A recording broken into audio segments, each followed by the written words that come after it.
Me complace presentarles a Eric Mack, quien hablará sobre Hayek y su visión de la sociedad y la ley. Eric es profesor de filosofía en la Universidad de Tulane. Enseña en Newcomb College, la universidad de pregrado allí, y también en el Instituto Murphy de Economía Política, que es un programa interdisciplinario. Se especializa en ética, política, filosofía del derecho, entre otros temas.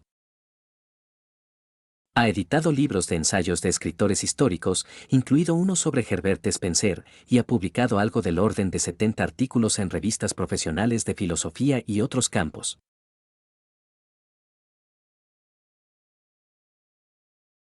Un disco muy prolífico, podría decirse.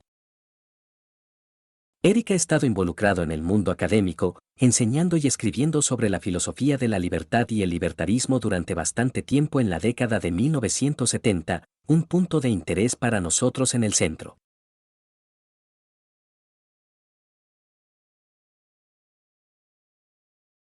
Enseñó en el Eisenhower College de Nueva York con George Walsh, a quien muchos de ustedes conocen y que es fideicomisario de nuestra organización. Una especie de historia divertida sobre eso. George era profesor allí y Eric era un joven erudito de la escuela de posgrado. Y los de arriba querían un marxista en el departamento de filosofía. Y George mientras ella estaba allí y que quería traer a Eric y lo logró. Creo que puedo decir, sin mentir, dar la impresión de que Eric era marxista.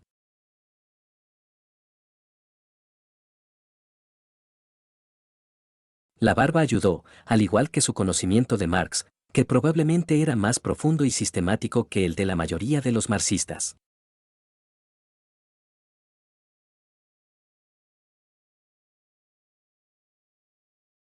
Eric también es presidente, como mencionamos en la conferencia inaugural de esta conferencia, presidente de la Asociación de Académicos de Luisiana, que es el capítulo estatal de la Asociación Nacional de Académicos, y él mismo ha estado involucrado en algunas batallas de corrección política en Tulane. También participa activamente en conferencias de Liberty Fund. Liberty Fund es una organización que patrocina reuniones académicas de personas de diferentes campos y diferentes puntos de vista para discutir temas. Para aquellos de ustedes que estén interesados en seguir una carrera académica, es una forma muy interesante de ingresar a un universo de personas interesantes y académicos prominentes. A lo largo de los años, he hablado con Eric sobre muchos temas de filosofía técnica. Pero quiero decir que Eric ha sido un erudito incansable por derecho propio y un incansable partidario de los eruditos más jóvenes. Constantemente en red, buscando constantemente oportunidades para expandir la libertad para aquellos que toman nuestro punto de vista en términos generales en la vida académica.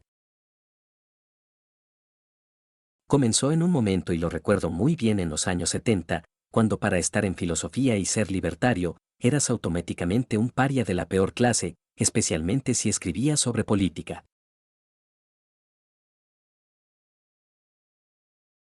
Y Eric es una de las personas que ha cambiado eso y lo ha hecho mucho más posible, aunque sigue siendo difícil para quienes ingresan a la vida académica hoy desde ese punto de vista.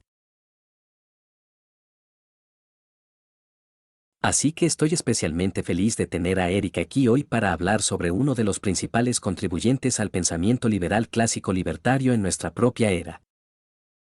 Hayek.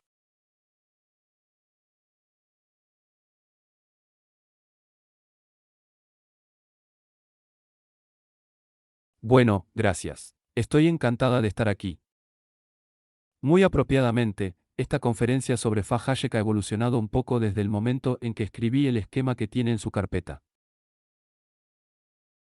Entonces, si quieres hacerlo, no tienes que completar esto directamente en ese esquema. Pero imagina que en la parte inferior de esa página hay un número romano 4 y al lado dice, están justificadas las reglas de conducta justa.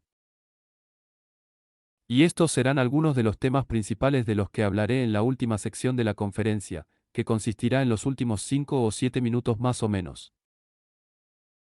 Espero la conferencia. También tengo que recordarles que la evolución siempre aumenta la complejidad, así que prepárense cuando llegue a esta sección de la conferencia para tener la parte que probablemente sea la más compleja intelectualmente de la charla.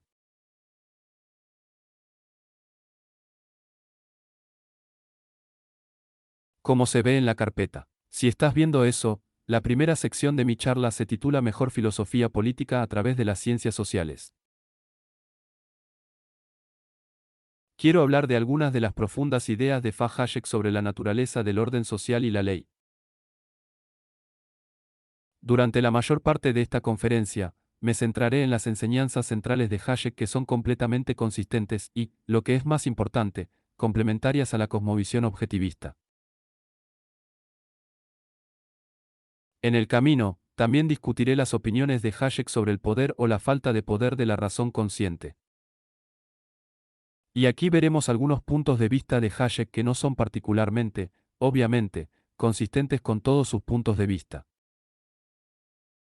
Algunos de los lugares donde Hayek no es consistente. Puede que se equivoque, y te invitaré a pensar si podría tener razón en algunos de estos otros asuntos. Así que vamos a ver las cuestiones del poder de la razón consciente. Y concluiré con una discusión sobre si Hayek, por medio de la razón consciente, puede o no justificar las reglas de la conducta justa, que es un nombre para los principios morales más básicos sobre los que descansa una sociedad libre.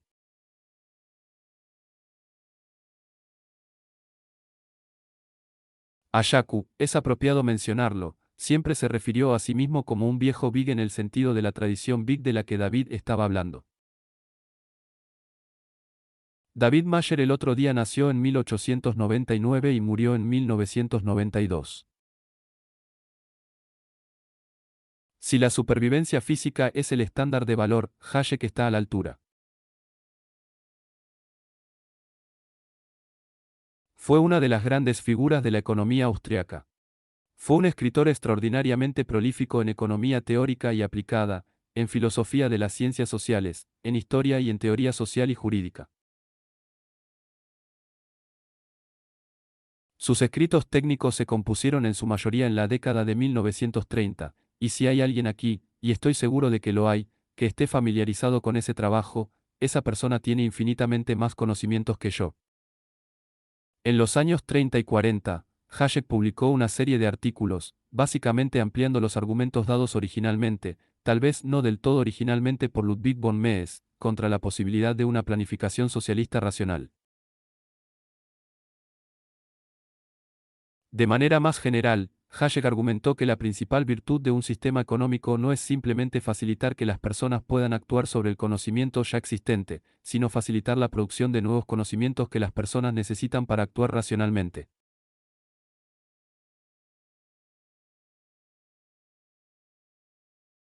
Y lo veremos a lo largo de Hayek. Un tema crucial, y de alguna manera esto se superpone de manera interesante con los tipos de temas objetivistas.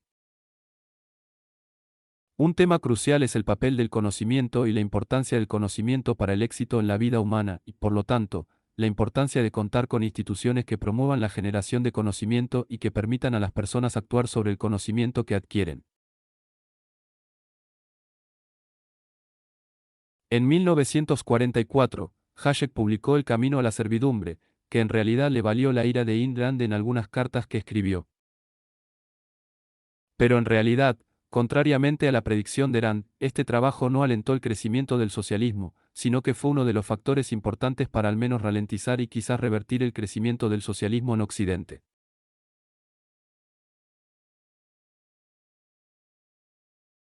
En años posteriores, Peix se centró aún más en cuestiones de teoría social y política, teoría jurídica y economía. Sus principales obras son La Constitución de la Libertad de 1960, La Ley de 3 volúmenes, La Legislación en la Libertad de 1973, 76 y 79, que considero el punto culminante de la obra de X y La Presunción Fatal de 1988, donde algunas de las tendencias que se podrían sospechar como irracionalistas en Hayek florecen, podríamos decir, a plenitud.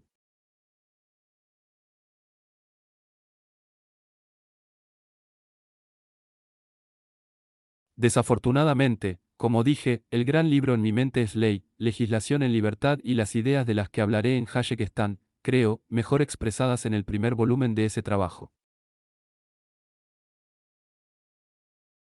Entonces, si quieres lo mejor de Hayek de la boca del caballo, ve a la Legislation en Liberty Volume 1.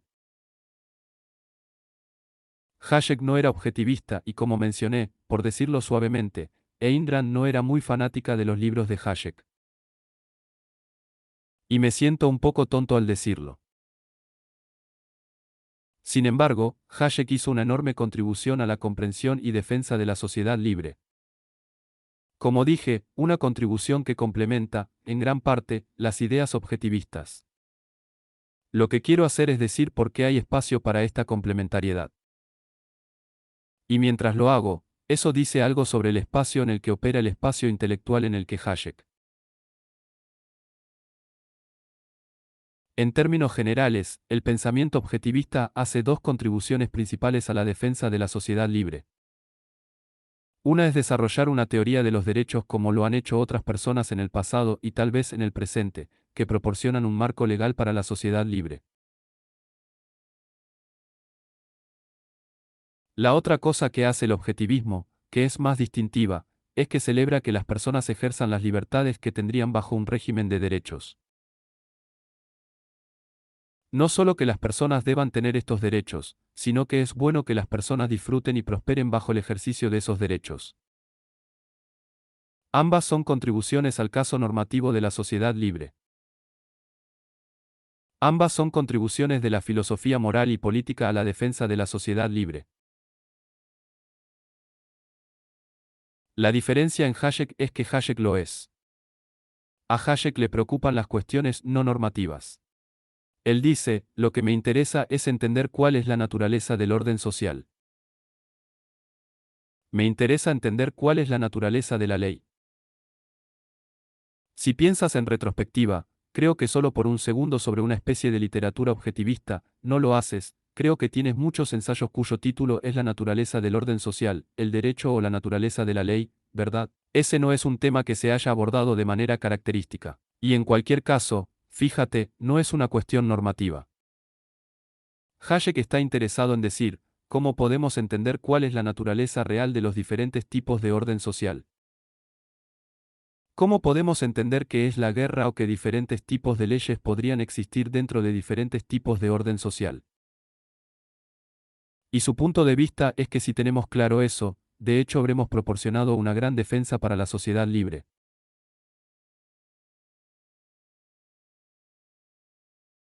La razón por la que piensa que es cierto es que piensa eso, y esta es la versión completa de Hayek que mencionaré. Él piensa que la insatisfacción de la gente con la sociedad libre no se basa en los malos puntos de vista morales que tienen.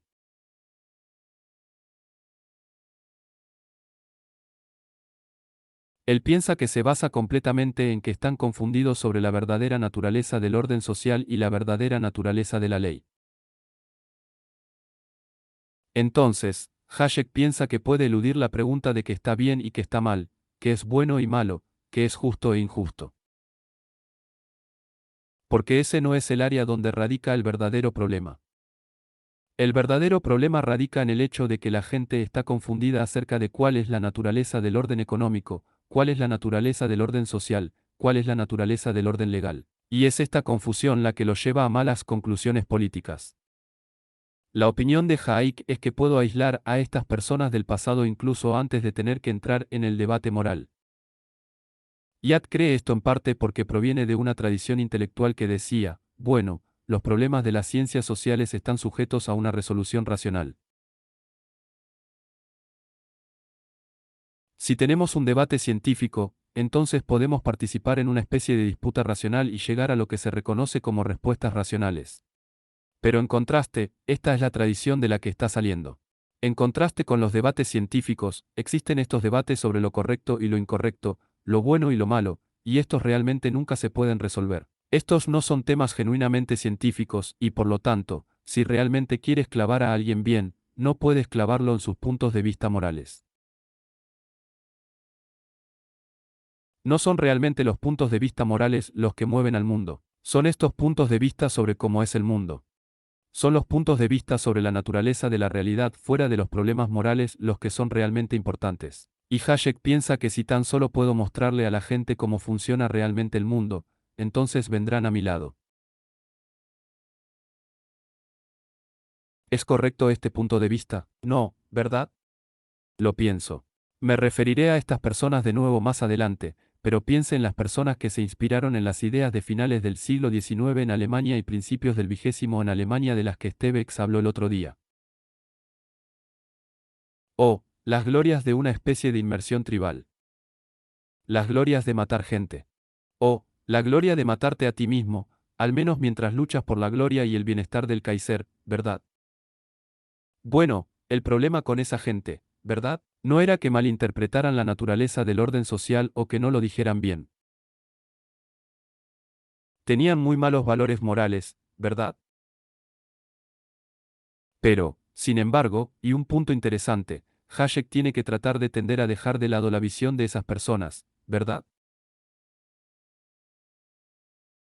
Quiere decir, bueno, la gente es en su mayoría muy razonable. La gente tiene valores muy razonables. Ellos tienen buenos valores burgueses, ¿verdad? La gente quiere comodidad, quieren seguridad, quieren paz, quieren tolerancia. Y lo que puedo mostrarles es que piensan que lo van a sacar del socialismo. Están equivocados. Tiene que dejar de lado estos casos de horror ahora. Creo que Hayek está equivocado acerca de la creencia de que todo error en las conclusiones políticas y legales proviene de un error sobre la forma en que piensa sobre cómo funciona el mundo.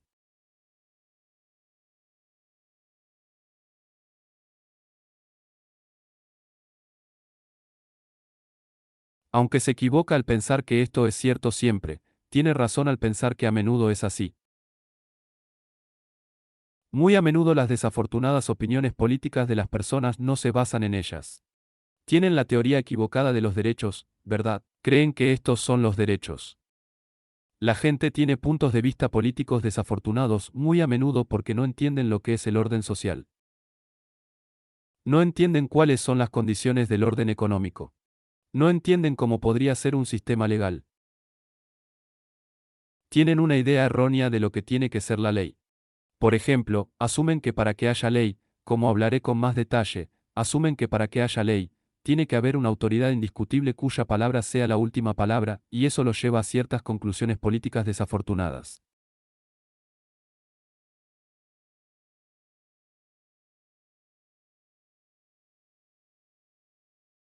Así que el trabajo de Hayek habla muy directamente a personas cuyas desafortunadas conclusiones políticas no son el producto de puntos de vista morales realmente desafortunados, sino que son el producto de confusiones sobre la naturaleza del orden social y la naturaleza del orden legal.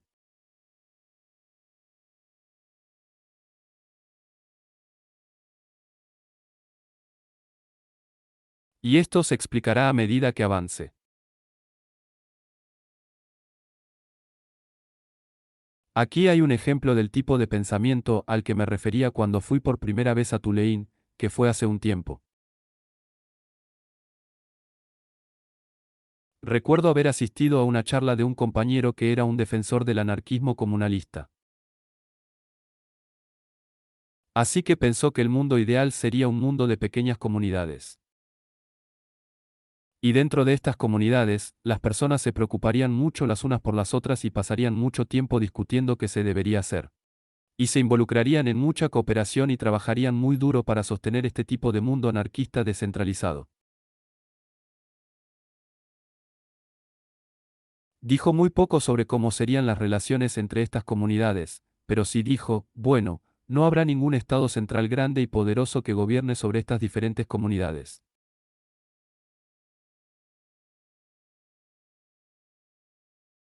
Alguien en el Departamento de Ciencias Políticas de Tulane, después de que terminó la charla, se levanta muy florido, ya sabes, con gran florecimiento retórico. Ella dice, bueno, esto es una tontería. Porque miren lo que pasa si estas comunidades quieren construir una carretera. Bueno, una comunidad irá aquí y el camino de la otra comunidad subirá aquí y los caminos nunca se encontrarán, ¿verdad? Y ella simplemente se sentó. Eso fue todo. Eso fue absolutamente decisivo, ¿verdad? Lo cual, por eso, por supuesto. Además, todas las carreteras de los Estados Unidos que llegan a la frontera con Canadá acaban en un callejón sin salida en la frontera, ¿verdad? Lo que hicieron algunos canadienses. Entonces, ¿qué estaba pasando en la mente de esta mujer? Quiero decir, había una premisa increíblemente poderosa, ¿verdad? Eso estaba operando en su mente, lo que la cegó al hecho obvio, ¿verdad? Que dos agencias independientes, te guste o no la agencia en particular, son bastante capaces de coordinar su comportamiento entre sí. Y lo que la cegó a eso fue la idea. Esa idea muy común de que la coordinación entre los seres humanos solo ocurrirá o solo ocurrirá de algún tipo de manera confiable o estable, si hay alguna entidad a cargo, si hay alguna autoridad, ¿verdad?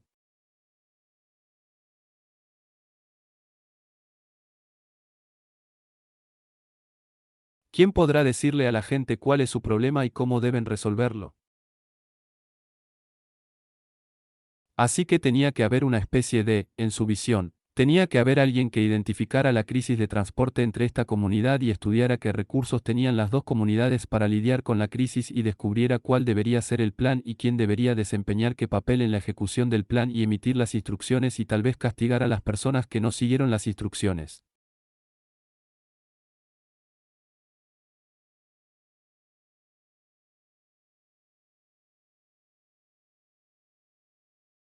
Maldita sea, eso es lo que tienes que tener si vas a tener orden. En este caso, con respecto al transporte entre las comunidades, ¿por qué alguien creería este tipo de cosas?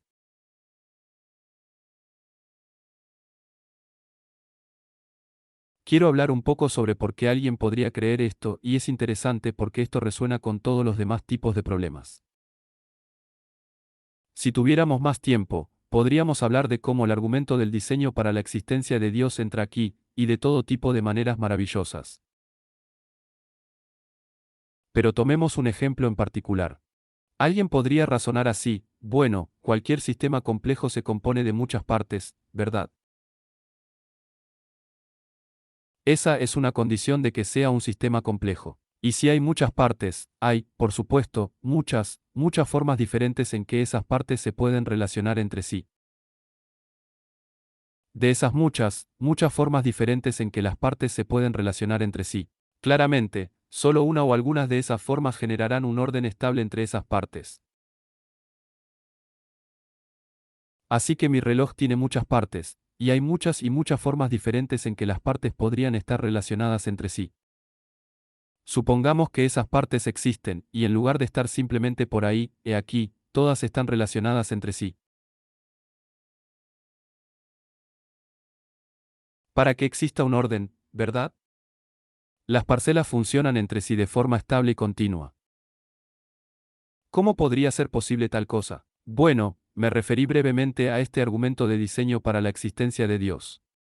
La gente discutía en el siglo XVIII. No fue una discusión tan loca. Mira, si estuvieras vagando, digamos, en la superficie de Marte y te encontraras con un bonito reloj, ¿verdad? ¿Qué dirías? Bueno, dices, bueno, esto no podría ser el producto de la casualidad, ¿verdad? Debe ser que esto. El hecho de que las partes estén coordinadas de esta manera particular, que exista este orden. Eso es evidencia de que alguien debe haberlo planeado. Alguien debe haberlo diseñado bien. Y el orden del universo, argumentaron estas personas, era evidencia de que debe haber un Dios. ¿De qué otra manera, excepto por pura casualidad, que no sería confiable, se podría mantener el orden cuando las posibilidades de desorden son tan grandes?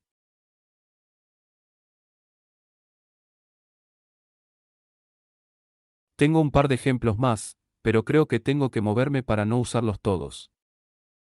Usemos un ejemplo más. Aquí hay otro caso. Hay una razón por la que alguien podría pensar que necesita este tipo de diseño y estructura impuesta para tener un orden racional. De acuerdo, aquí estamos hablando de un orden que se compone principalmente de personas. Hay un ejército en guerra, ¿verdad? Soy el comandante general del ejército, ¿verdad? Quiero tener un plan racional, ¿verdad? Quiero destruir al ejército contrario. Bueno, ¿qué tengo que hacer? Tengo que averiguarlo. Bueno, ¿dónde están todas mis tropas? ¿Dónde están todas mis armas? ¿Dónde está todo mi combustible? No puedo hacer esto directamente yo mismo. Tengo algunos subrayados que me ayudan. Y si voy a proceder racionalmente, lo que tengo que hacer es elaborar el mejor plan de batalla posible.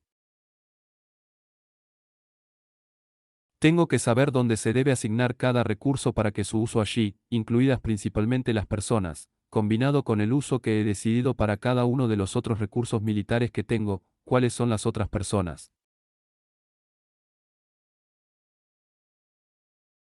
Tengo que idear un plan en el que la totalidad de estos usos en los que le digo a la gente que tienen que participar se sumen al mejor plan de batalla.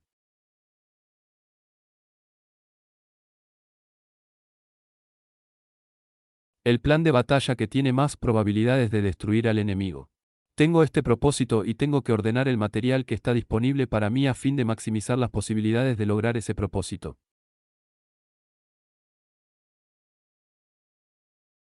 Y eso es lo que haría un general racional. Eso es lo que sería un plan de batalla racional.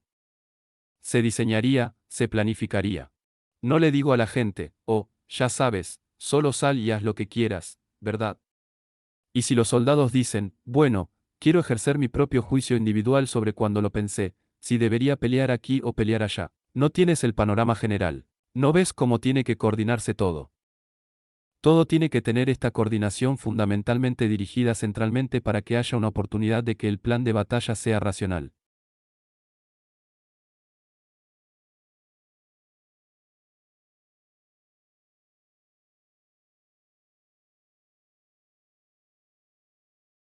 La conclusión de esta línea de pensamiento, ¿verdad? No es una línea de pensamiento de la que estoy tratando de convencerte, ¿verdad? Pero hazte consciente y ve por qué hay alguien que podría ser seducido hasta cierto punto por esta línea de pensamiento.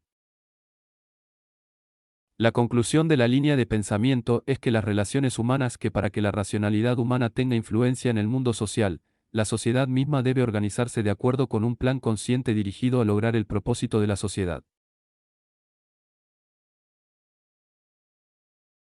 La sociedad debe convertirse en una organización racional. Cualquier otro tipo de orden o desorden social es una afrenta a la razón. Sería irracional que el mundo social no se organizara, que no se diseñara. La razón exige que logremos un mundo social organizado, diseñado y diseñado. La idea de que tenemos que tener este tipo de diseño, por supuesto, está detrás de creencias más particulares de que, por ejemplo, no se puede tener un orden económico que funcione sin problemas a menos que se tenga una planificación económica. O que no se puede tener un sistema médico satisfactorio en el que se produzcan servicios médicos y otras personas los consuman a menos que alguien descubra cómo debería ser, lo diseñe y lo instituya. Así que esta idea se filtra como justificación en la mente de las personas de por qué tiene que haber planificación. ¿Por qué tiene que haber un plan de 5 años, un plan de 7 años para cualquier cosa si las cosas van a salir bien? Hayek es el crítico más tenaz del siglo XX de esta identificación de un orden social racional con un orden social planificado o diseñado.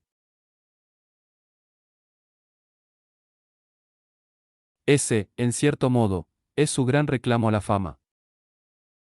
Hayek ataca la idea de un orden diseñado como deseable y ofrece una alternativa a él.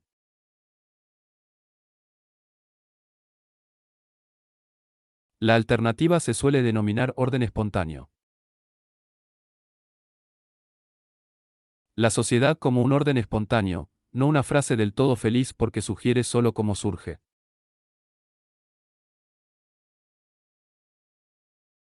No significa que el ataque primero una o dos palabras sobre el ataque, y luego una palabra un poco más sobre el caso positivo de esta alternativa. Hayek ataca la idea del orden diseñado usando un vocabulario con el que puede sentirse un poco incómodo, pero no se preocupe por eso.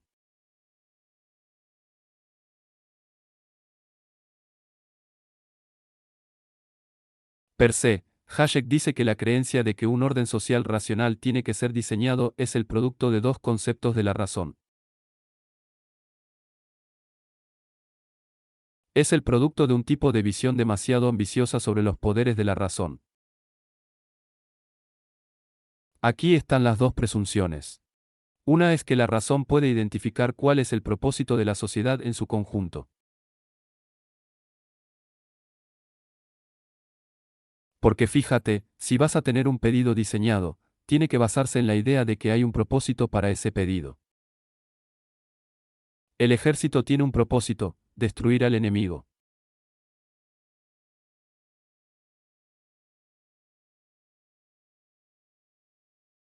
Algunos de los otros ejemplos que no pude usar. Donde quiera que parezca haber un caso para el orden diseñado, debe basarse en la idea de que la colección de componentes en los que se está enfocando tiene un propósito común y debe dedicarse a ese propósito. Entonces Hayek dice, mira, lo primero que está mal con esta historia de orden diseñado es que presupone que hay un propósito conocido para la sociedad. Esa razón puede identificar tal cosa. Pero no existe tal cosa, o al menos la razón puede identificarla. No hay un propósito conocido para la sociedad y por lo tanto, no hay nada para que un diseñador diseñe o enseñe. Esa es la primera presunción de la razón que está involucrada en la idea de una sociedad de diseño. El segundo problema, que Hayek también describiría como una presunción de la razón, es la creencia de que, bueno, al menos si supiéramos, si alguien supiera cuál es este propósito de la sociedad, entonces esa persona podría descubrir cómo organizar todas las partes para promover con éxito ese propósito, dice Hayek.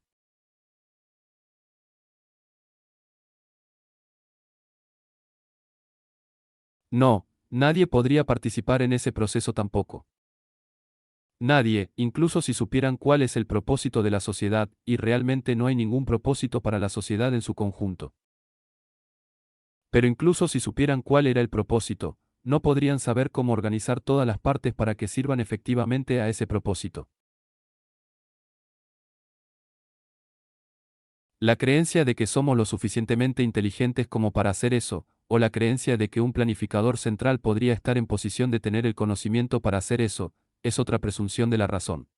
Si no te gusta la frase presunción de la razón, donde quiera que la diga, el sustituto Heck señala que no hay tal conocimiento disponible para las personas, ¿verdad? De acuerdo, un tema general de Hayek, que no quiero alejar demasiado del camino, aunque no lo es. Mi interés central es que hay un cierto tipo de tendencia que la gente tiene a sobreestimar el poder de la razón para esperar que exista, para sobreestimar el poder de la razón.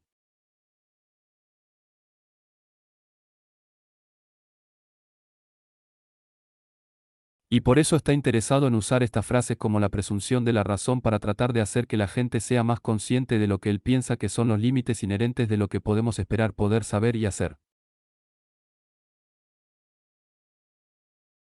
¿Cuál es el caso positivo para el orden espontáneo?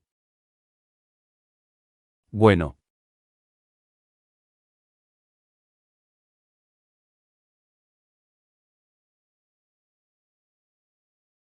Caso positivo. Primero demos un par de ejemplos rápidos, ¿verdad? El ejemplo obvio que no es un orden social, ¿verdad? Un orden espontáneo no social sería algo así como un sistema ecológico, ¿verdad? En un sistema ecológico hay un orden increíblemente complicado. Existen relaciones increíblemente complicadas entre los diferentes componentes, la flora y la fauna dentro del sistema. ¿Cuál de esos significa qué? Nunca lo recuerdo. Pero no es el resultado de ningún diseño. ¿De qué es el resultado? Es el resultado del hecho de que los componentes del sistema son capaces de ajustarse a sí mismos o a su comportamiento a los otros componentes del sistema. O los componentes particulares ajustan su propio comportamiento, o sus antepasados que no ajustaron su comportamiento se han ido. Así que hay procesos de ajuste y procesos de selección que explican cómo llega a haber una coordinación entre las partes del sistema, una coordinación que no es en absoluto el producto del diseño de nadie.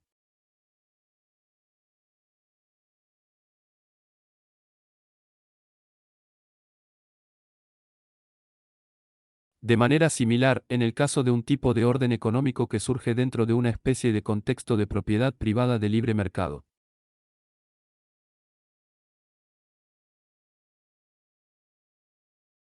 El carnicero, el panadero, el fabricante de candelabros, cada uno ajusta su comportamiento a lo que considera el interés y los deseos del otro. Ese ajuste, el elemento crucial es que los elementos particulares del sistema son capaces de ajustar su comportamiento o al menos son capaces de recoger e imitar los ajustes de comportamiento que otras personas han iniciado.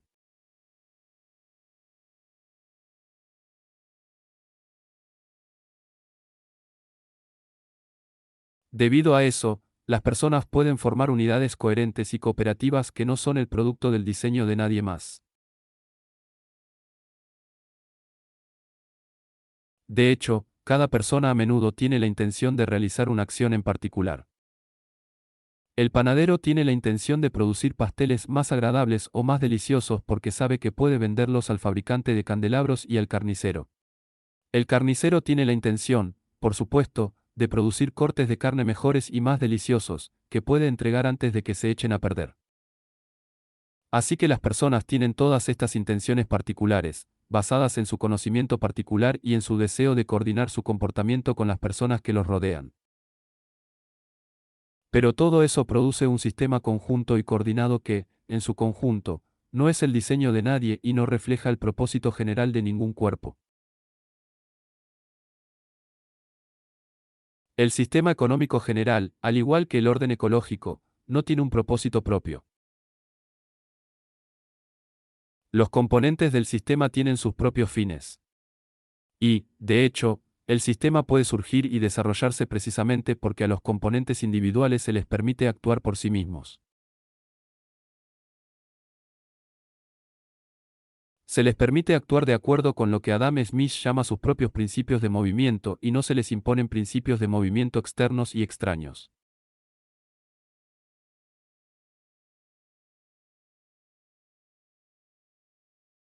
Así, por ejemplo, el panadero no está obligado por amor al carnicero a producir estos mejores pasteles.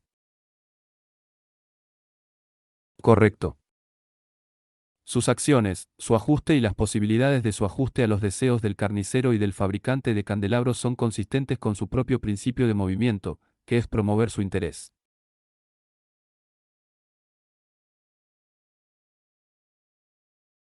Quiero avanzar en mi interés, pero en el contexto de un sistema de propiedad privada de libre mercado, la forma de hacerlo es producir pasteles cada vez más deliciosos, ¿verdad? Así que la coordinación interna de las partes es el secreto del orden espontáneo, ya sea un orden espontáneo no humano o un orden espontáneo humano que se alejó notablemente de mi texto escrito, lo cual es bueno.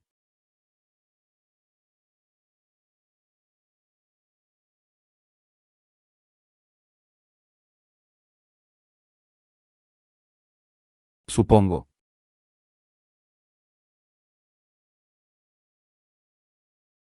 Lo que quiero enfatizar, que aún no he hecho, es que para Hayek, la razón crucial por la que las órdenes espontáneas funcionan mejor que las órdenes diseñadas es que permiten un uso grande, mucho mayor, mucho más extenso del conocimiento humano.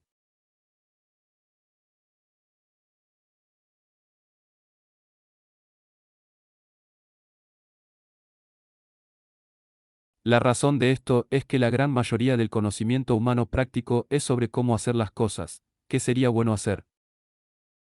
Lo que sería una especie de error porque las cosas pueden arruinarse. La gran mayoría del conocimiento humano práctico es muy particular. Cada uno de nosotros sabe un montón de cosas muy particulares sobre, por ejemplo, las propias habilidades, o las propias habilidades posibles si solo se intenta desarrollarlas de ciertas maneras, o las propias, cuáles son los deseos o intereses de las personas que nos rodean o qué recursos pueden estar disponibles. Así que tengo una idea de dónde están algunos recursos que usted no conoce, y usted conoce algunos recursos que yo no conozco. La gran mayoría de nuestros conocimientos prácticos son locales y dispersos. De esta manera, gran parte de ella ni siquiera es expresada o articulada por nosotros. Es tácito. Es en forma de corazonadas. Es en forma de know-how. El bienestar humano depende del uso efectivo del conocimiento humano. Este conocimiento disperso, privado, local, tácito, según Hayek, y este es también un argumento que proviene, en cierta medida de Mises, no puede ser utilizado en ningún plan o diseño central.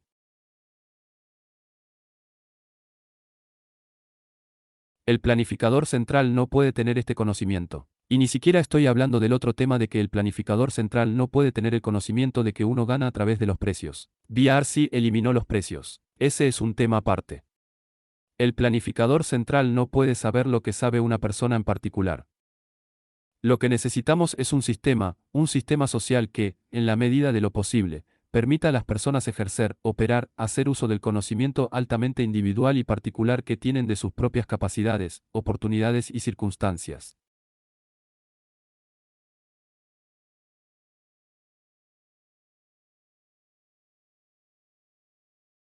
¿Cómo tienes un sistema así?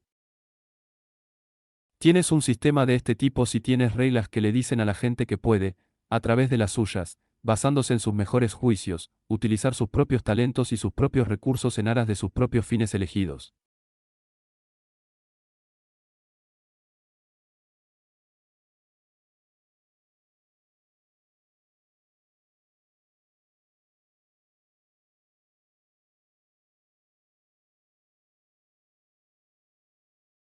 Así que le decimos a la gente, no tienes que esperar para obtener la aprobación de todos los demás para tener una buena idea aquí. No tienes que esperar a obtener la aprobación de otras personas antes de perseguir algún fin en particular que tengas. No es necesario obtener la aprobación de otras personas antes de participar en lo que, en general, podemos estar de acuerdo en que es una especie de acción económica arriesgada. Lo que queremos es que las personas tengan la seguridad de que pueden actuar según su propio juicio sobre sus propios talentos, intereses, preferencias, capacidades y circunstancias particulares. Y el camino a la única manera de asegurar a la gente de que es decirle a la gente en efecto, usted tiene derechos. Tienes derechos sobre ti mismo. Tienes derechos sobre tu talento. Tienes derechos sobre los recursos que has adquirido de una determinada manera en particular. Si tienes una corazonada sobre una buena manera de usar algún otro recurso, bueno, es posible que salgas y compres ese recurso. Así que tenemos la posibilidad de transferir recursos. Un sistema que asigna esos derechos es el único sistema que va a desencadenar o es el único sistema que va a ofrecer los beneficios de las personas que actúan sobre la gran cantidad de conocimiento que tienen.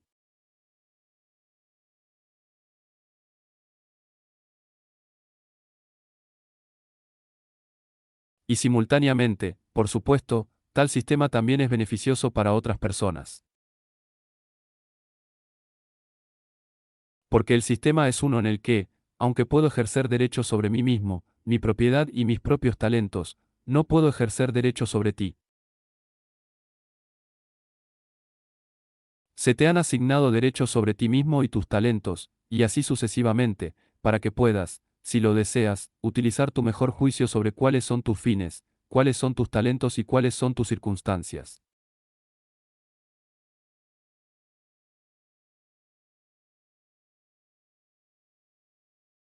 Así que la forma de tener un orden social espontáneo es tener lo que Aya llama reglas de conducta justa.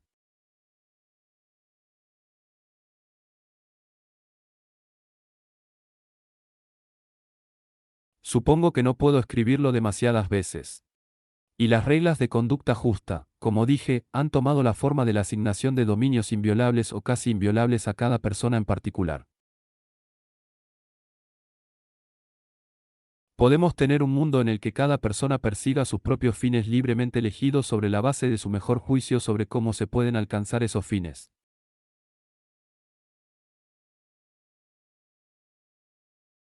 Podemos tener un mundo así sin colisiones solo al tener derechos de propiedad y derechos personales claramente demarcados de una persona a otra.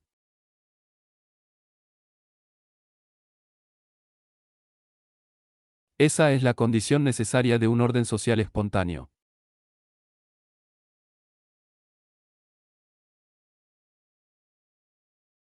Estoy realmente muy atrasado. Quiero hablar no solo de un orden diseñado versus un orden espontáneo, sino de dos concepciones diferentes del mandato de la ley. La concepción de la ley de los mandamientos versus, bueno, la concepción de la ley de las reglas de la conducta justa. Esch dice que las personas no solo tienen una concepción incorrecta del orden social, sino que también tienen una concepción incorrecta de la ley. Y tienen una concepción equivocada de la ley en gran parte porque tienen una concepción equivocada del orden social. Lo que cualquier orden social requiere de la ley, ¿verdad? Y cuando digo eso, no me refiero necesariamente a Billy o a algo más general. El orden social lo requiere. El orden social requiere que haya algunas reglas que las personas acaten habitualmente.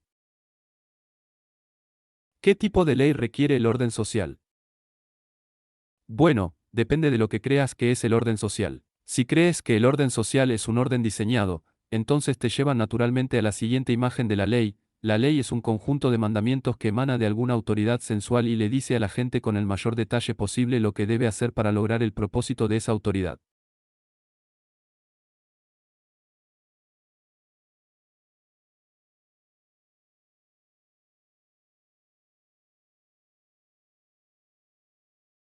Si crees que el orden social está diseñado, entonces tienes que adoptar naturalmente lo que la gente a menudo llama la teoría del comando de la ley. Dices, bueno, ¿cuáles son las reglas que hacen que un pedido diseñado funcione? Bueno, las reglas que hacen que una orden diseñada funcione son exactamente como en el ejército. Hay un montón de órdenes, instrucciones, directivas que provienen de la autoridad central que sabe cuál es el panorama general y le dice a la gente en particular cómo deben vivir sus vidas. Ed el otro día estaba hablando de estas regulaciones que le dijeron al banco que hiciera y lo dijo muy bien. Lo que hacen estas regulaciones es que sustituyen a estos empleados bancarios, haciéndolos hacer los negocios del gobierno. Donde el negocio del gobierno es la búsqueda de cualquier propósito loco que el gobierno crea que tiene razón. Bueno, si crees que la sociedad es un orden diseñado, deberías creer que lo que es la guerra es la sustitución sistemática de cada miembro de la sociedad tanto como sea posible.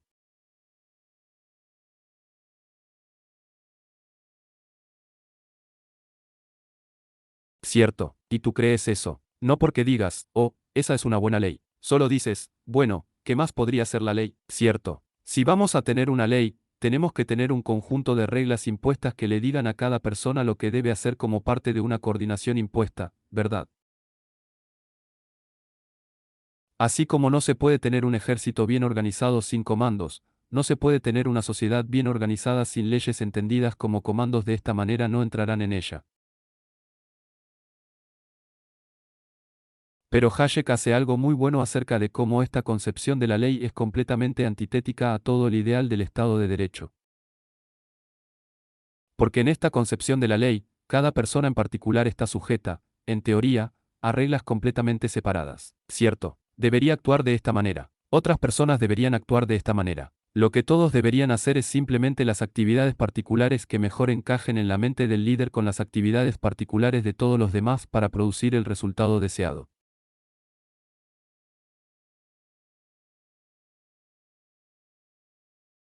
Hayek tiene una serie de críticas a esta concepción de la ley, pero la más directa y elegante es, bueno, sí, si tienes un orden social diseñado, eso es lo que vas a tener que tener es la ley. Pero no queremos diseñar el orden social. Queremos un orden social espontáneo. Y el tipo de ley que es necesaria para un orden social espontáneo es radicalmente diferente del tipo de ley que es necesaria para un orden social diseñado. ¿Qué tipo de ley es necesaria para un orden social espontáneo? Bueno, en realidad, de alguna manera ya me he adelantado y les he dicho esa ley que define los dominios de personas particulares para que todos sepan dónde, cuándo y cómo pueden ejercer y actuar sobre la base de su conocimiento y su juicio sobre qué fines quieren perseguir y qué medios quieren emplear en la búsqueda de esos ideas.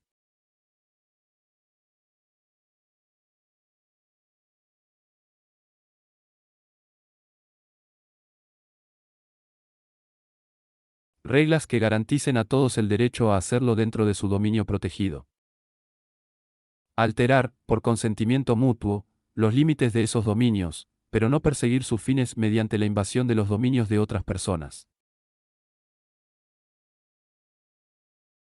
Esas son las reglas de la conducta justa. Las reglas de la conducta justa. Las reglas como no matar a personas inocentes, no apoderarse de sus cosas. Un poco más complicado. Cumpla con sus contratos. Maquillaje. Si ha lastimado accidentalmente a alguien, haga una compensación. Estas son las reglas básicas de la conducta justa. ¿Hasta dónde llego?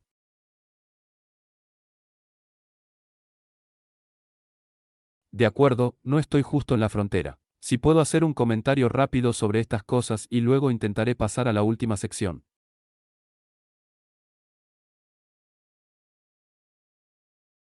Para aquellos de ustedes, e incluso si aún no están familiarizados con esos términos, es algo agradable. Hay una distinción común en la ley entre el llamado derecho privado y el derecho público. El derecho público es básicamente el derecho administrativo. El derecho privado es cosas como la ley de agravios, la ley de accidentes, la ley de propiedad, la ley de contratos. Es la ley que rige los modos adecuados de relación entre los individuos, y nos dice cuando un individuo tiene una acción contra el otro debido a la primera mala conducta. La opinión de Hayek es que, además de la ley de agravios y el contrato y la propiedad, el derecho penal debería ser incluso contrario a los listados habituales.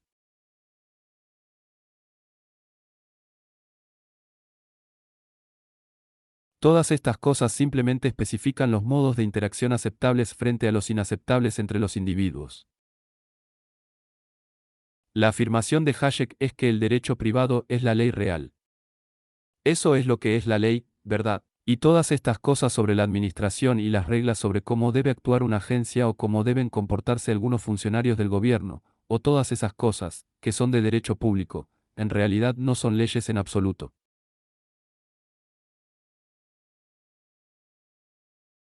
Es solo una serie de estatutos administrativos sobre cómo debe comportarse el gobierno. Entonces, cuando honramos la ley, lo que nos debe importar es el derecho privado. Y luego, más o menos, lo intenta un poco. Paradójicamente, lo que realmente es para el bien general es el derecho privado, ¿verdad? El derecho público es terrible. El derecho público nos está matando, ¿verdad? Lo que necesitamos es solo derecho privado, ¿verdad? No en el sentido de que estés aislado, pero es lo que gobierna las interacciones apropiadas entre los individuos y ellos mismos. Sabes, probablemente no voy a llegar muy lejos en esto, pero voy a trabajar para ver qué puedo hacer a medida que avanzo.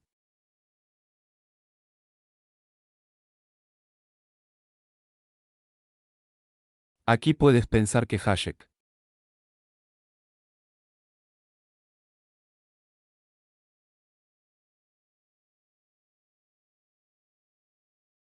cree que, aunque el orden social espontáneo no puede ser el producto de la razón consciente, sino que debe ser el producto de muchos individuos que interactúan de manera que se suma al orden social sin que nadie lo intente.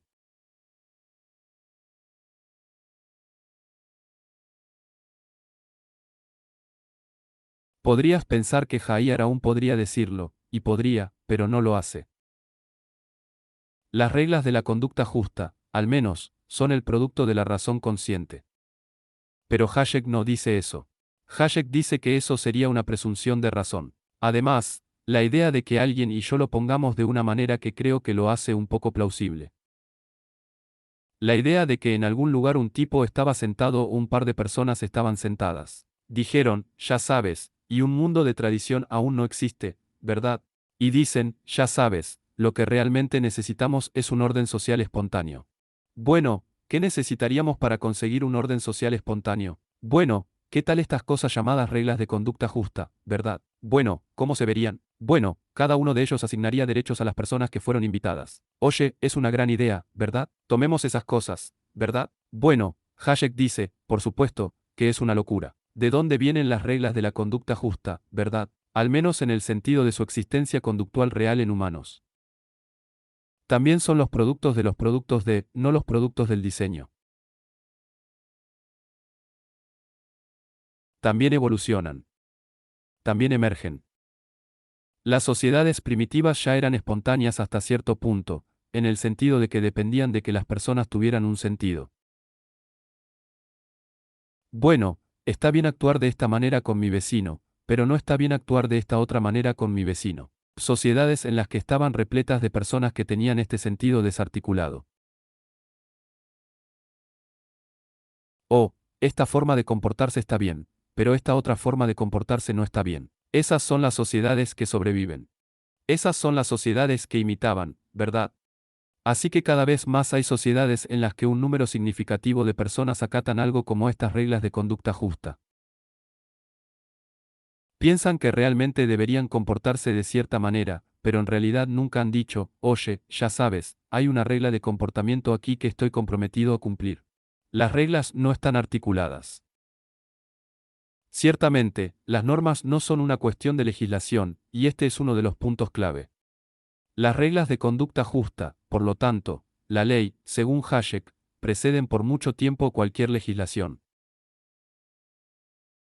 Lo mejor que la legislación puede hacer, más o menos, es aclarar, aparecer en escena después, decir, sí, parece que hay estas reglas que la gente está siguiendo, y de maneras que no comprendemos completamente.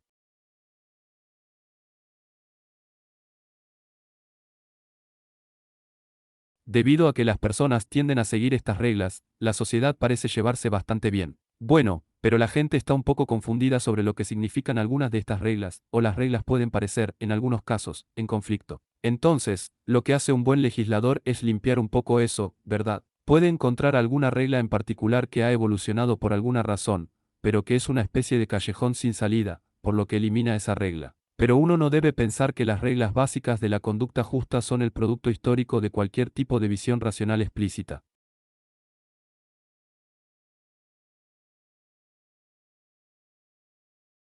Intenta hacer algo realmente rápido. Ahora, el hecho de que las reglas de la conducta justa no hayan surgido históricamente como el producto de la razón consciente no significa que no puedan ser validadas ahora por la razón consciente, ¿verdad?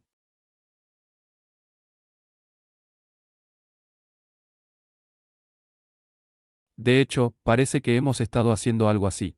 Parece que hemos estado diciendo, oye, ahora que tenemos estas reglas, podemos reflexionar sobre el bien que nos hacen. Bueno, lo que hacen es ayudar a que surja un orden espontáneo. Y el orden espontáneo es simplemente un oleaje para la mayoría de nosotros. Y, por lo tanto, las reglas deben estar justificadas. Así que parece que después de los hechos, podemos justificar estas reglas de conducta justa. Quiero terminar señalando que, lamentablemente, las cosas son un poco más complicadas que eso. El argumento que acabo de dar es, creo, el mejor argumento que Hayek puede dar. Si lo presionas y dices, bueno, ¿por qué están justificadas estas reglas? Entonces, el mejor argumento que Hayek podría dar, aunque, hasta donde yo sé, no lo da explícitamente, es decir, mira, no voy a involucrarme en esto de la moralidad. No voy a tratar de decirle a la gente lo que está bien y lo que está mal o lo que es bueno y lo que es malo. Solo sé que las personas diferentes tienen cualquier fin, cualquier propósito que tengan. Y yo, a través de mi gran ciencia social mejorada, le estoy mostrando a la gente que si quieren perseguir sus fines, su mejor apuesta es vivir dentro de un orden espontáneo. Si quieren vivir dentro de un orden espontáneo, su mejor opción es tener una lealtad intransigente a las reglas de conducta justa. Así que hay un tipo de justificación pragmática e instrumentalista para acatar las reglas. Dos explicaciones rápidas de por qué hay un problema con esto. Uno, en primer lugar, están todas esas personas de las que hablé antes. ¿Quiénes son las personas de las que habló Steve Hicks? Cierto. Estas personas tienen ciertas preferencias últimas, ciertos fines últimos, y esos fines no serán servidos por el cumplimiento de las reglas de conducta justa para esas personas.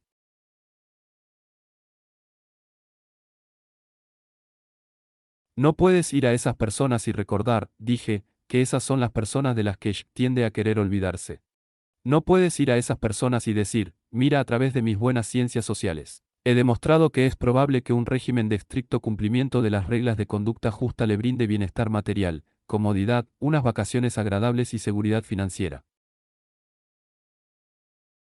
Que esa gente dice que es exactamente lo que es despreciable. No quiero esas reglas. Si me muestras que eso es lo que me dan esas reglas, tengo más razones para estar en contra de esas reglas. Trate de mencionar rápidamente, que es en realidad, de una manera más compleja. El mismo Hayek nota la siguiente arruga, dice, en efecto, ya sabes, si valoras la libertad únicamente de manera pragmática o instrumental, no vas a obtener los beneficios de la libertad.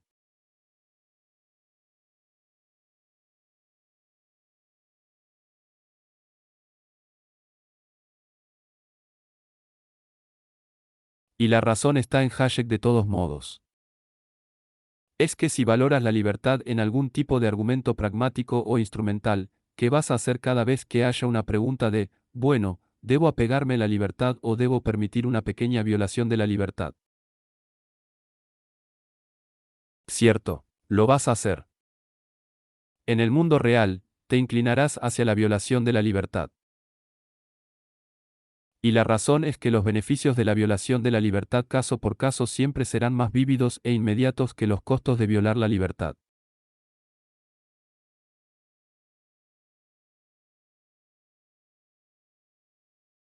Entonces, por ejemplo, o siempre no debería quedar huérfano. Entonces, por ejemplo, el problema es que hay una nueva y horrible droga recreativa por ahí, ¿verdad? Cuando la gente lo usa y se hacen cosas horribles a sí mismos.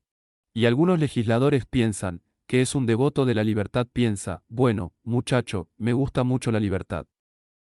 Creo que la gente debería poder comprar, vender e ingerir. Pero Dios, mira las fotos de estas personas babeando y es horrible.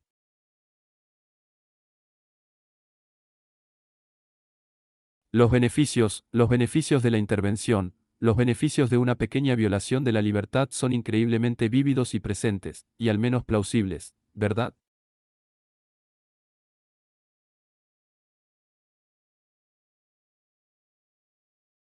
Los beneficios inmediatos, ¿verdad? ¿Cuáles son los beneficios de apegarse a la libertad? Son impredecibles, ¿verdad? Los beneficios de la libertad de que de alguna manera las personas serán libres en el futuro para tomar varias decisiones, cuyo valor particular no conocemos porque no sabemos cuáles serán esas decisiones. Entonces, si te acercas a la libertad y decides si la vas a respetar o no, sobre esta base pragmática o instrumental que, recuerda, es la base que sugerí que el propio Hayek tiene para ofrecer, ¿verdad?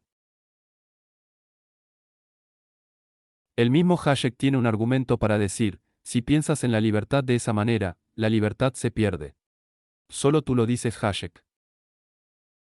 Solo vas a respetar la libertad si tomas la libertad. Casi una cita exacta. Si tomas la libertad como un principio supremo cuya aplicación a casos particulares no requiere justificación. Así que la libertad tiene que ser pensada como un tipo de principio profundo derivado de alguna manera de consideraciones de derechos y justicia. Y a menos que creamos en la libertad de esa manera, la libertad se verá socavada. Cuando decidamos sí o no. Cuando decidimos sí, en casos particulares, vamos a respetar o no la libertad, entonces la forma misma, el intento mismo de justificar la libertad instrumentalmente, que pensamos que podría ser la mejor apuesta de Hayek. El propio Hayek muestra, aunque no se da cuenta, que esto no justificará la libertad, sino que la socavará.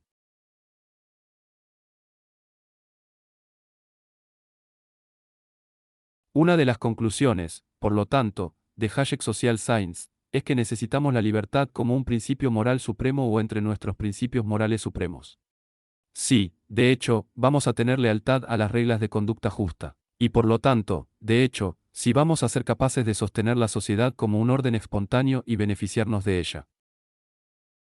Esa es una idea muy importante de Hayek. Pero también hay una ironía increíble aquí. ¿Qué hemos dicho? Hemos dicho que una de las grandes enseñanzas de Hayek, las ciencias sociales, es que la creencia en ciertos principios morales profundos es absolutamente crucial para sostener la sociedad libre. Y, por supuesto, el propio Hayek lo ha dicho, eso está fuera del mapa.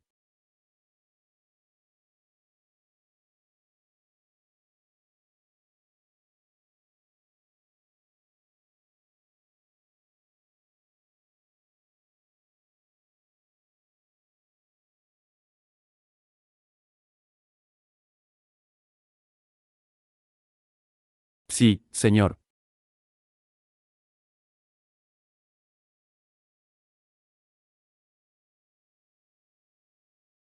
Eso es señal. Hay similitudes increíbles. Y todo el contraste que mucha gente conoce entre lo que Spencer llama sociedad militante versus sociedad industrial es este contraste entre un diseño y un espontáneo.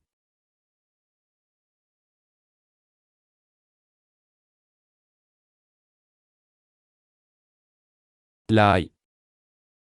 Entonces, lo que realmente vale la pena señalar es que Hayek, que tiene estas maravillosas notas a pie de página para todos, ¿verdad? Y sabe de todos y tiene que saber de Spencer no tiene, hasta donde yo sé, una sola nota al pie positiva, realmente positiva para Spencer.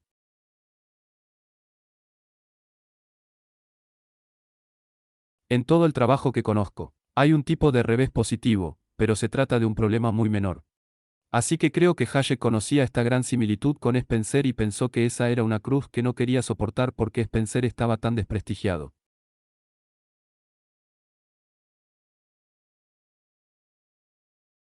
Algunos de ustedes pueden haber tenido una experiencia similar con respecto a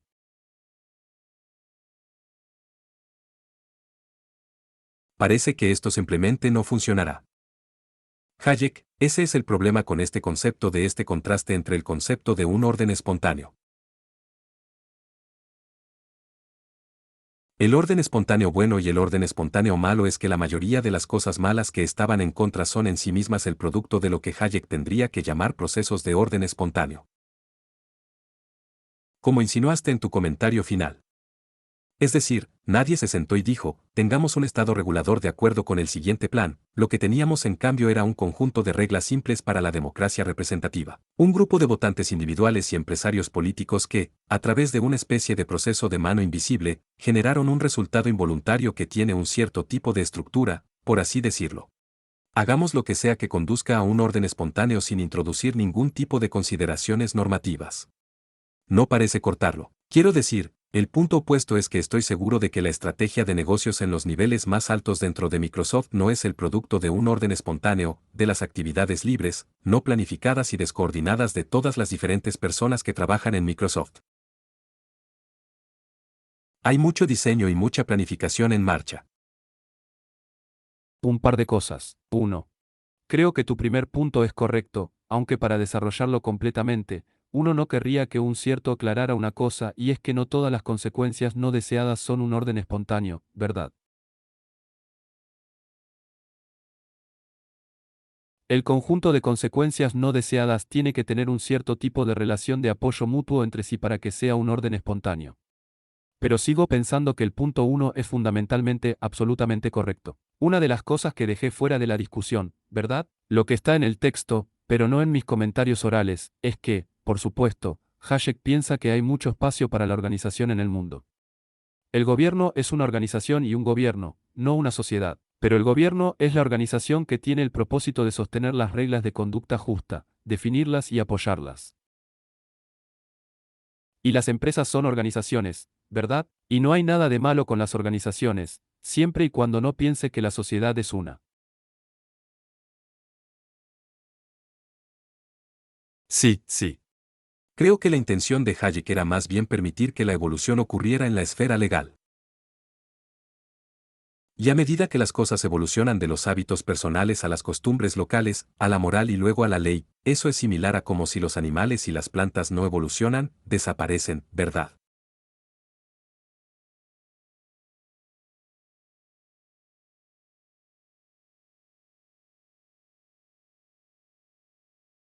Costumbres, hábitos, moral y leyes que necesariamente se eliminarán mutuamente a medida que progresen en cosas que solo tienden a funcionar. Sin embargo, lo que no vio o lo que decidió ignorar al describir el sistema es que toda esta estructura podría ser cooptada por los enemigos de la libertad de imponer una mala ley.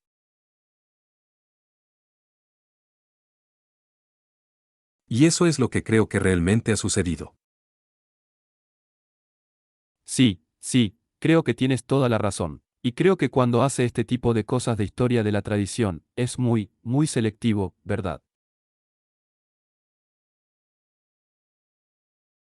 Quiero decir, hay un lugar en el mundo donde las cosas evolucionaron de la forma en que él quería que evolucionaran, ¿verdad? Que era Inglaterra entre 1200 y 1700. Y eso es exactamente lo que hace. Creo que el punto que varias personas han hecho detrás de esto es un punto de vista independiente sobre lo que es deseable, justo o apropiado para que termines, pero que cualquier expresión de eso se suprime.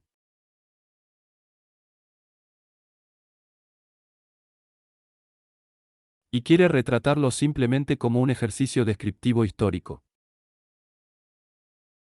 Pero al decir todo esto, no quiero que la gente tenga la idea de que lo que estaba hablando no es increíblemente valioso. Lo que es increíblemente valioso no es su opinión sobre si las cosas buenas evolucionarán inevitablemente o no, ¿verdad? Pero lo que es increíblemente valioso son sus ideas sobre las diferentes formas en que las personas piensan sobre la naturaleza de la sociedad y las formas en que el pensamiento de algunas personas sobre la naturaleza de la sociedad está profundamente equivocado. Y también cómo las formas equivocadas de pensar sobre la naturaleza de la sociedad te llevan a formas equivocadas de pensar sobre la ley que realmente no tienes que seguir porque hay otras formas de pensar sobre el orden social. Así que piense en el más como si hablara de cuáles son las posibilidades en lugar de hablar de en qué dirección estamos evolucionando.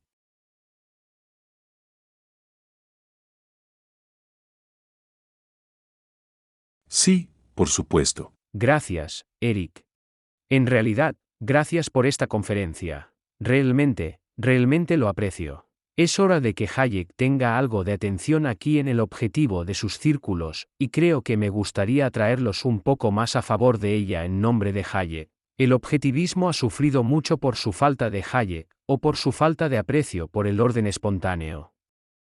Creo que Ayn Rand sufrió mucho por eso.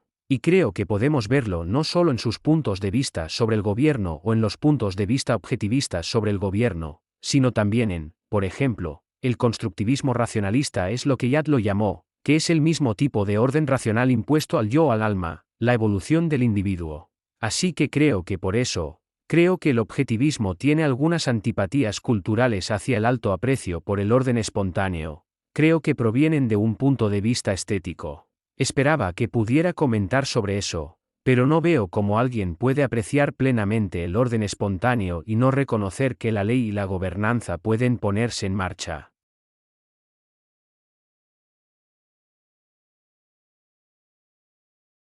En otras palabras, el objetivismo todavía se sostiene en nombre de la legislatura, todavía se sostiene en nombre de aplastar el orden espontáneo al imponer un gobierno que tiene un monopolio. Y acabamos de escuchar hace un segundo una pregunta que, una vez más, creo que surgió de esta ignorancia del papel del orden espontáneo. En este caso, fue la ignorancia de la elección pública y los mecanismos por los cuales la elección pública, tan pronto como aplastan el orden espontáneo imponiendo a este gobierno un monopolio, aplastan la evolución de un orden legal racional. Y ahora lo atribuyen, supongo, a la anarquía y piensan que el gobierno es la solución para eso en lugar de la conclusión opuesta, que creo que Hayek apoyaría. Te estoy sacando. Déjame intentar hacer un comentario. Ha hecho muchos puntos interesantes, comenzando hacia el final. Inicialmente hablabas de ser una especie de construccionista racional con respecto a tu propia vida, ¿verdad? Y luego pasaste al tipo de problema político. Obviamente, lo del anarquismo y el gobierno es un tema complicado. Creo que tiene razón al decir que el rechazo muy rápido de Rand de la posición anarquista individual refleja una incapacidad para ser receptivo a cómo las cosas, como podrían surgir órdenes espontáneas de cierto tipo.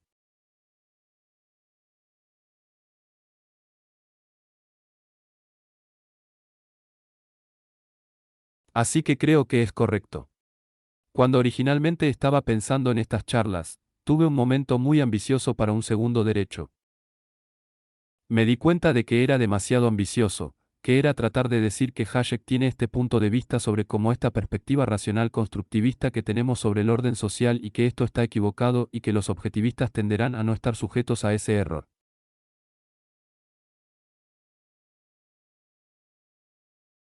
No porque repasen las razones de Hayek, sino porque dicen rápidamente, pero nadie tiene derecho a hacer eso. Y luego se me ocurrió decir, pero no en el caso interpersonal, sino en el caso intrapersonal. Me pareció que a menudo se tiene en el mundo de los objetivos. Y si me equivoco, genial. Y no voy a hacer esto. No es una acusación. Tienes la idea de que, bueno, no es racional planificar la sociedad de esta manera racional constructivista. Pero es racional planificar la vida.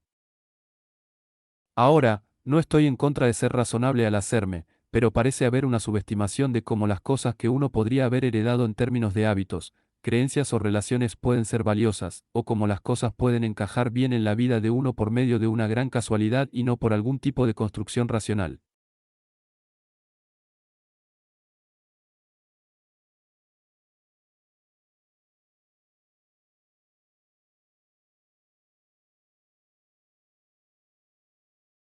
Así que mi ambición era tratar de sugerir que podría haber un error de constructivismo racional aplicado dentro de la propia vida.